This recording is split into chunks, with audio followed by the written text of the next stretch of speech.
میں نے بیوی کو دودھ میں زہر ڈال کر دیا اور کہا اسے پی لو، کیونکہ مجھے اپنی بیوی سے بہت نفرت تھی۔ میری بیوی گھر والوں کی پسند تھی۔ میں جان چھڑانے کے لیے دودھ والے گلاس میں زہر ڈال کر دوستوں کے پاس آ گیا۔ میں اس کی موت کی خبر سننے کے لیے بڑا بے تاب تھا کہ اچانک اماں کی گھر سے کال آئی اور کہنے لگی، بیٹا جلدی گھر آ جاؤ، بہو کی آخری سانسیں چل رہی ہیں اور وہ تمہیں بلا رہی ہے۔ میں دوڑتا ہوا گھر پہنچا تو میری بیوی نے مرتے ہوئے ایسی بات بتائی کہ میری تو روح ہی کانپ گئی کہ میری بیوی نے آج میری شادی کو تیسرا دن تھا اور مجھے ایسا لگ رہا تھا جیسے میرے اجڑنے کا آج تیسرا دن تھا۔ مجھے اس شادی سے بالکل بھی خوش نہیں تھی۔ مجھے ایک ایک لمحہ گھٹن زدہ محسوس ہو رہا تھا۔ اس تکلیف سے نکلنے کے لیے میں شہر واپس جانے کے لیے صبح سویرے ہی اٹھ گیا تھا۔ میرے بوڑھے باپ نے اپنے مرحوم بھائی کی بیٹی ایما سے میری مرضی کے بغیر ہی نکاح کر دیا تھا۔ وہ مجھ سے عمر میں 4 سال بڑی تھی، گہرے سنوالے رنگ کی، اوپر سے بالکل گوری بھی نہ تھی۔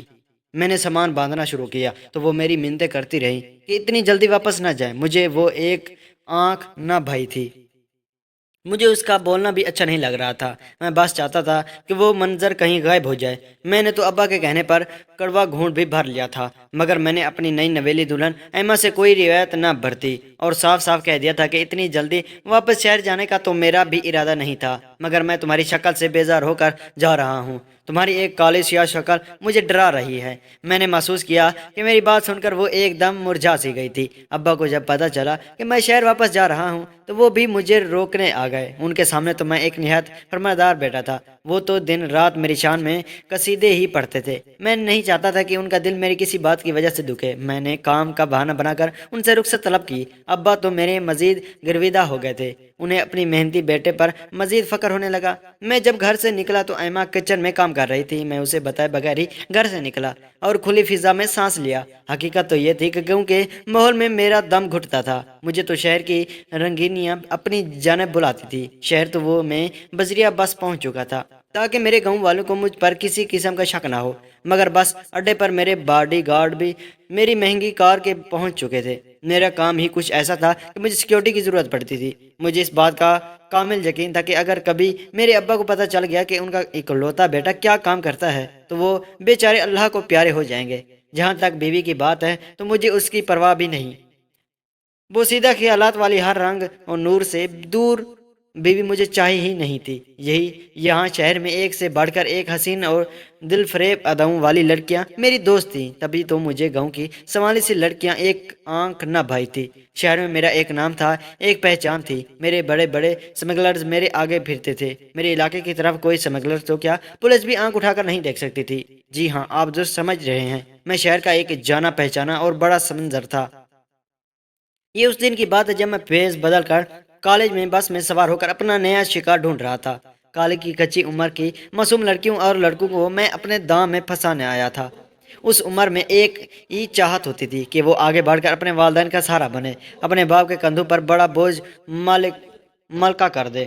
میں اچھی خاصی رقم کی آفر کرتا تو وہ بہت سے نوجوان میرے کار دے بن کر سمگلر کا کام شروع کر دیتے تھے۔ میں بس میں سوار ہوتا جب ہے لڑکی میری سیٹ کے پاس آ کر کھڑی ہو گئی۔ وہ ہر چیز سے بے نیاز اچھی خاصی اکڑا مزاج لڑکی تھی۔ اس کا بستہ کافی خستہ حال تھا، شوز ٹوٹ پھوٹ کا شکار تھے۔ اس لڑکی کا حلیہ اس کی غربت کی داستان چیخ چیخ کر سنا رہا تھا۔ مجھے میرا نیا شکار مل چکا تھا۔ مجھے معلوم تھا اس جیسی لڑکی کو پھنسانا بہت آسان ہوتا ہے۔ ایسی لڑکیاں غربت سے جان چھڑانے کے لیے ہر حد تک جا سکتی ہیں۔ میں اپنی سیٹ سے اٹھا اور اسے مخاطب کر کے کہا کہ تم اس سیٹ پر بیٹھ جاؤ۔ وہ تو غصے سے بھر اٹھی اور مجھے گھورنے لگی اور کہنے لگی، کیا ہے، میں تمہیں جیسے لفظوں کو خوب جانتی ہوں۔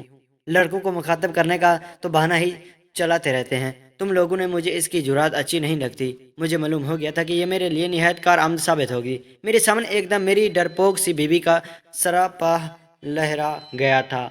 میرے ہاتھوں منہ ہی کڑوا ہو گیا تھا۔ اس دن کے بعد میں ہر روز باس میں سوار ہوتا، اس لڑکی کو مخاطب کرنے کا کوئی موقع ہاتھ سے جانے نہ دیتا۔ میں نے اپنے خاص بندوں کو اس جاسوسی پر لگا دیا تھا۔ اگلے ہی دن مجھے اس کی مکمل معلومات مل چکی تھی۔ وہ غریب سے لوگ تھے، 2 کمروں کے مکان میں رہتے تھے۔ بوڑھے ماں باپ کی وہ اکلوتی بیٹی تھی۔ اس لڑکی یعنی عائشہ کے کالج کا پتہ میں نے لگوا لیا تھا۔ میں کچھ دن جان بوجھ کر بس میں نہیں بیٹھا تھا۔ مجھے سب کچھ خالی خالی سا محسوس ہونے لگا۔ میں اپنی اس کیفیت سے بے خبر تھا۔ اگلے ہی دن میں اس کے پرنسپل کے آفس میں بیٹھا تھا۔